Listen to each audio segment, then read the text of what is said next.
Hi, and welcome to the business of being a virtual assistant. I'm your host, Tiffany Parson, and you are behind the scenes, behind the scenes of everything that happens in my office. I was sitting here and needed to record an episode. I've got so many text messages I've sent myself, different topics we could talk about. But I really wanted to talk to you today about choosing your niche and why it is important. And what got me stirred on this particular topic is I was catching up on The Profit. The Profit is one of my favorite shows. Another one of my favorite shows is Shark Tank. So I learned a lot of information from both of those shows, but I was watching the latest episode of The Profit. It's the one where the company is Faded Royalty, I think is the right name. So, and I catch up on my shows on Hulu because waiting through the commercials is hard. You know, you want to know what's happening right away. So I catch it on YouTube, not YouTube, on Hulu. So if you got that, check it out. But anyway, watching that episode, and basically what the host, Marcus Lemonis, was trying to get the business owner to do was really narrow down who he's serving and what is his brand. You know, when people think of the name of his company, what should they think? So it got me to thinking about not necessarily our brand, because for us, we are our brand. What you present becomes your brand. So I don't talk a whole lot about that because I really want to encourage you to be your authentic self, and that will automatically become your brand, your stamp, because you are you. And if you don't ever change, then you don't have to worry about the brand changing because, again, you are you. I have this heater on. I'm going to turn it off because I think my hair is blowing. And if you can't see it, I can see it, and it's totally distracting me. This is what happens when I record in a different spot. Okay, so anyway, so wanted him to narrow down because it's a clothing line and it was kind of all over the place. So it made me think about the services that we provide as virtual assistant business owners, and sometimes we can be all over the place. When you first start being all over the place, it's just fine because you're trying to figure out what is your place. What do you like the most? So as you're getting clients on Upwork and different places like that, then you may have a hodgepodge of things that you do and even a hodgepodge of clients that you serve. But what I want you to think about on today's episode is narrowing down the business owner that you serve. Not necessarily the type or ideal client, but what is their niche? What is their industry?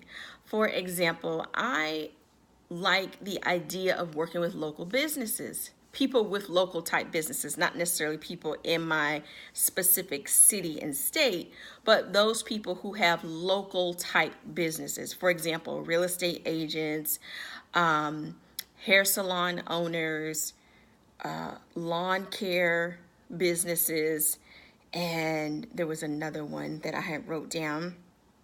What is it?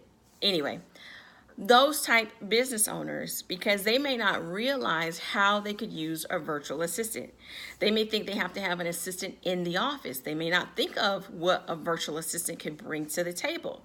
Also, those with local businesses may not realize how important doing things online is.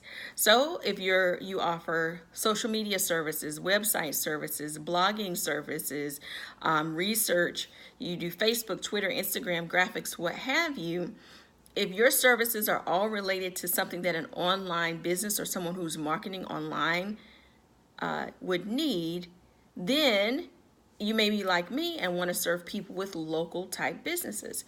Or maybe you want to serve clients who already are set up online. That was the fourth one. Yes, clients who are already set up online. For example, someone who owns an online boutique. Oh, and a fifth one. Now it's coming to me.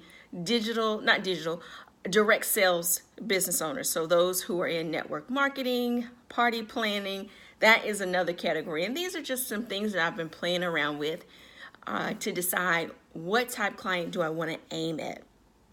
And this is why it's important. This lets you know who you're actually talking to when you're writing blog posts or when you're doing a newsletter or when you're creating a Facebook ad. It lets you know who you're talking to so that you can talk back to them in the way that they talk. If we serve everybody, we serve lawyers, we serve online boutiques, we serve life coaches, we serve wellness and fitness coaches, then we're all over the place across the board. Yes, we could be specific and talk about, social media management, but think about this. What if we could narrow it down even more and have it social media management for coaches, social media management for fitness experts, social media management for those in direct sales? This sets us apart from someone else. It also gives us a place to go to further research the niche or industry that our clients are in. If we're all over the place, which I have been, I have served every type client that you can think of and the different type businesses. But this is what I'm finding is that my interests are leaning more towards the type businesses that I've named. Now, just because you service real estate agents doesn't mean you can't work with a life coach, but you just need to know who the one person you're talking to. If you talk to one, many will hear that same message and they will see how it can apply to their business. So even though you may be narrowing yourself down, you can still serve someone else in a different type industry if you're interested in their business. Now, here's the other thing about why serving a particular industry or niche is important. And the sun is changing, so I'm going to switch this way. Because you want to be interested in your client's business. Here's a tip that I know personally sets me apart from other virtual assistant business owners. I work with clients that I am personally interested in the type business that they have. What that means is if they were not my client, I would still be interested in the information that they provide. If I'm not interested in rocket science, it's going to be very hard for me to work with someone who's doing rocket science. If I'm not interested in tax laws and changes with different things and taxes and 1099s and W-2s and 1040s and all that stuff, then working with a CPA would not be a good fit because I'm not genuinely interested. What does it mean when we're not genuinely interested in our client's type business? It means we're not giving our all. Subconsciously, we won't give our all because we are not personally interested. You'll just do the task, check it off, and move on. And I've had clients that I really was not interested in their business. I did the task that they hired me to do, check it off, done. I did it to the best of my ability. However, I wasn't really into it. I was just getting it done, just checking it off my list. When you're really interested in your client's business, you can bring more value to the table. Maybe you learned something about their industry, maybe an update, something that will be helpful. You're able to connect the dots. Facebook has a change, Twitter has a change, and you can see easily how that could help your client's niche, and you can communicate that. Not individually per se, but on a blog post, in your newsletter, on your Facebook page, wherever you post online, something that will be helpful to the industry that you serve. So I want to challenge you to start thinking about what type business do you want to serve. I've even thought about social media for funeral homes, life insurance agents, politicians. Why? Because these are people that are in fields that get stuck when it's time to come online and they don't know what to do. And I've seen some really interesting posts from people in this industry, and I'm like, oh, they need a little help. So when you think about what type business owner could you be of service to? What type businesses are you naturally interested in? If when you're not working with clients, you're just having your regular day, if you lean towards fashion, you really like that, maybe someone who has a boutique, an e-commerce store, something like that, you could be of service to them. How? You could help them upload new products onto their website. You could help them set up their website. There's something called Shopify that is designed for e-commerce type websites. So you wouldn't have to know WordPress, you wouldn't have to know about a shopping cart, you would just need to know Shopify.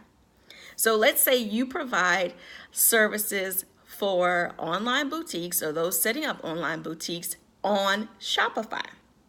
So it could be specific to a set software.